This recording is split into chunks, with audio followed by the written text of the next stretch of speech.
दहाइयों से जो है कराची की आवाम जो है, बड़ा हिस्सा जो कराची की आवाम का है वो टैंकर खरीदने पर मजबूर है।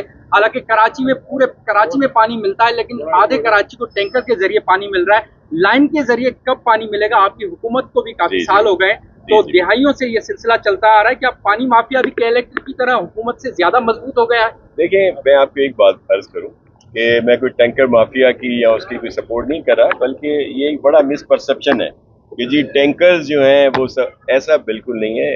ऑफिशियली 6 या 7 हाइड्रेंट यहाँ पे मौजूद हैं और वो उन इलाकों में पानी ज़रूर जाता है जहाँ पे हमारा इंफ्रास्ट्रक्चर नहीं है, और उसके अलावा जाहिर है जब पानी की शॉर्टेज होती है तो वहाँ भी ये लोग डिस्ट्रीब्यूट करते हैं। उनका वॉल्यूम अगर आप देखेंगे तो वो 4 या 5% से ज़्यादा नहीं है। वो सिर्फ एक उसको हवा ज़रूर बना दिया गया है। ये बहुत पहले मशरूम की तरह हाइड्रेंट होते थे गैर कानूनी तौर पर, जिसको ख़त्म कर दिया गया है, और इस वक्त सिर्फ 7 ऑफिशियल हाइड्रेंट हैं जिनका ये आपको नज़र आ रहा होगा। पानी को बहुत बेहतर करने के लिए चेयरमैन बिलावल भुट्टो जरदारी साहब की खुसूसी हिदायत पर सीएम सिंध मुराद अली शाह साहब और उनकी पूरी टीम काम कर रही है।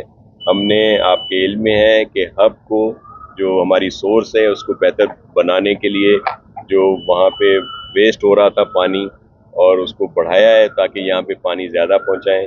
K4 पे बहुत तेज़ी से काम हो रहा है। वो भी मिसपरसेप्शन है कि सिंध गवर्नमेंट की वजह से डिले हुआ। आपके इल्म में है कि जब पीटीआई की गवर्नमेंट आई थी तो 2-3 साल उसको रोक दिया गया था, फिर अब वापडा उस पर काम कर रहा है, लेकिन जो उसकी ऑगमेंटेशन है, जिसमें डिस्ट्रीब्यूशन आएगी, उस पर हम लोग बहुत ज़्यादा काम कर रहे हैं, और इसी तरह और भी बहुत सारी सोर्सेज पे काम हो रहा है। अब वाकई जो आबादी के लिहाज से पानी जो अवेलेबल है वो बहुत कम है, लेकिन उसको बढ़ाने के लिए सिंध गवर्नमेंट दिन रात कोशिश। ये बताइएगा लाइट का